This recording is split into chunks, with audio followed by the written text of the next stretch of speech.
நான் கொண்ட திட்டங்கள் சிறிதாயினும் ஐயா எனக்காய்வும் திட்டங்கள் பெரிதல்லவோ.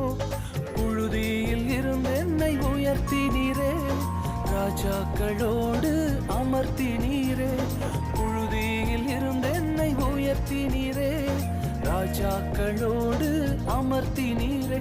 உந்தன் கிருபைகளை எண்ணி நான் பாடுவேன், உந்தன் மகிமைதனை தினம் நான் ருசிப்பேன். அல்லேலுயா அல்லேலுயா அல்லேலுயா அல்லேலுயா.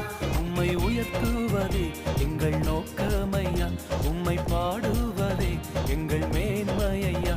உம்மை உயர்த்துவதே எங்கள் நோக்கமையா, உம்மை பாடுவதே எங்கள் மேன்மையா.